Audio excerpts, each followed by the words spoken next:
this video, I'm going to talk about why preppers need these. Why preppers need handcuffs. Why as a prepper should you own handcuffs, right? One, because all the FUDs out there are going to be pissed off. The fact that you buy something that's not meant for civilians to be carrying around, that's going to piss them off. Okay, so just pissing off the FUDs makes it worth it, right? The fact that there's all these people that are like, you shouldn't have that. You know what I mean? Like, just that in and of itself is a perfect reason to own handcuffs.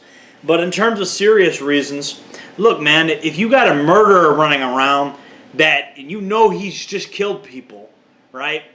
And you have a shit hit the fan situation like the aftermath of a hurricane. There's a known murderer running around. You need something to put him in, and you should have a guy in your team, and these are specifically the handcuffs that I recommend. The reason I like these handcuffs, obviously, I like these ones because you can do all this ninja shit, and you can actually do the whole thing where you slap them around somebody's wrist. Kind of the ninja, tactical warrior ninja part of me finds that very appealing, obviously. But the real reason is because they just fold. They fold really easily and they don't really clank around, so you can kind of put them in a pocket, and they're just not so clumsy. They're more manageable. You know what I mean? Obviously, they're harder to break out of and stuff. They're harder to slip out of. By the way, when you handcuff somebody, make sure that not more than a pinky can fit through the hole here. Otherwise, people can just slip them right off. I've demonstrated that in a video before, but now that I'm kind of fat, I've gained a lot of weight since I demonstrated that last, and so it's actually very painful to slip out of handcuffs when you're overweight. Another reason not to gain a bunch of weight. So I'm not going to be demonstrating that today, even though I have demonstrated it before. Yeah, I absolutely think you guys should own handcuffs 100%. And I do have these normal ones as well. I've had these normal ones for many, many, many years, and I just still have them. I've since switched to these. These are just better, you know what I mean? And I'm not going to buy anything that's not hinged in the future. Like unhinged handcuffs, like the ones with the chain here, I just don't like them very much.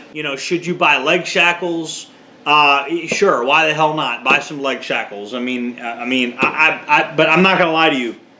I wouldn't buy any leg shackles until you own like 10 handcuffs. Let me put it that way. If you're just in love with handcuffs and you just have tons of handcuffs, then yeah, why not? You might as well buy some leg shackles too. If that's your thing, if that's what you and your girlfriend are into, then yeah, you can get some leg shackles as well. But yeah, it's you never know. In a true shit hit the fan situation, there may be somebody running around crazy that needs to be restrained. There may be somebody having a psychotic episode, or just a drug addict, or you might need to restrain somebody so that way you don't have to kill them, right? And there's all types of ways you can restrain people. Yes, you can handcuff people to things. I'd encourage you to be careful about how you do that, because if you handcuff somebody to something, you need to do it in such a way that's responsible. Like if somebody's handcuffed to where their arm is way up in an uncomfortable position, that's cruel and unusual punishment. You obviously need to exercise some responsibility with how you do that. But yes, you can obviously handcuff somebody to something. No, you don't want to handcuff somebody to a stop sign, because they can pull the stop sign out of the ground and then they're free. So yeah, the old talk about handcuffing somebody to a stop sign, yeah, not so much. You can handcuff somebody to railing.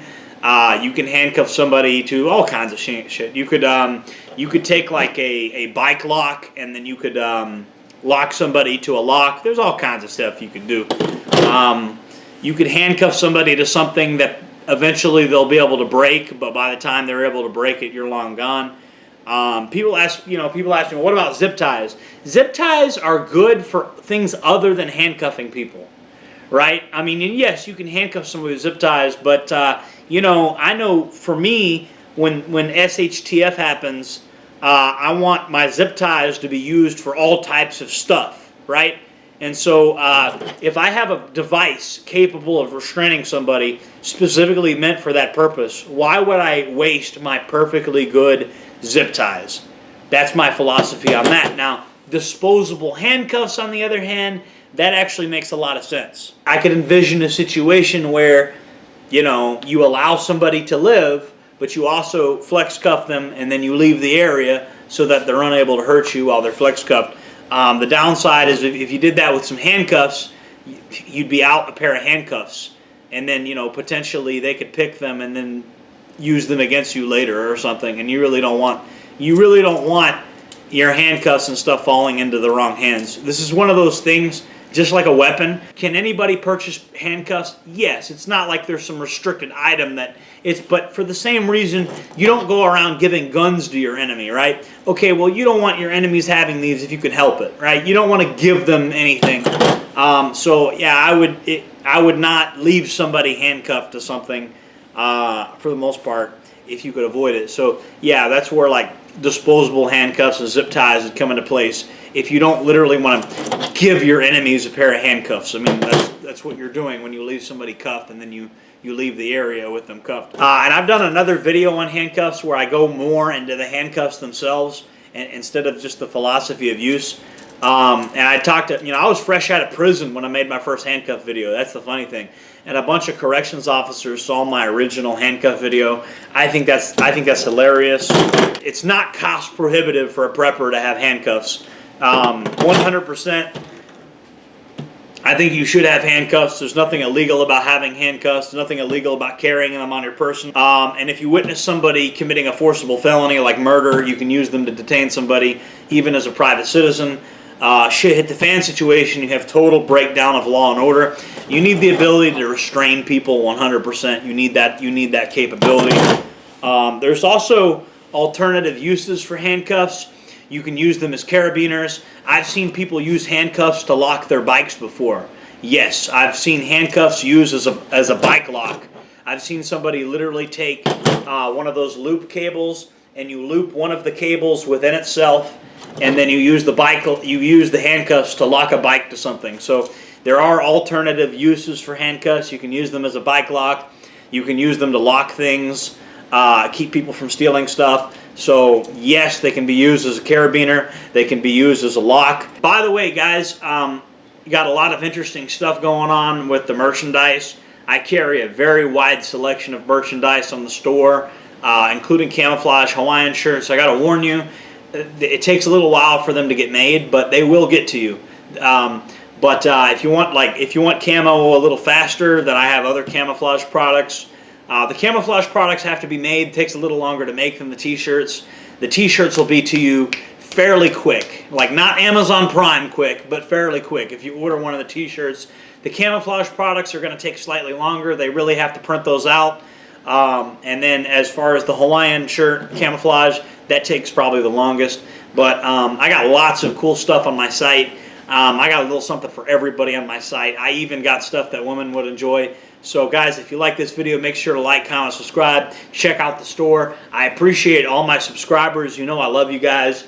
You guys leave some crazy comments. The comment section is completely unhinged. Please make YouTube regret their decision to allow me to be on their platform. It feels good knowing that my subscribers have my back. They don't understand the things I say on Twitter. I'm glad you guys get a kick out of these videos, and you know the reason these videos are so great is flat out the weaponized autism, which by the way, I have a t-shirt that says weaponized autism. But this is not a FUD channel. I'm not some grumpy old boomer telling you all the things you can't do. No, I'm not doing the gray man theory thing. I'm not doing any of that. I'm telling you, go tactical, man. Be as tactical as you want.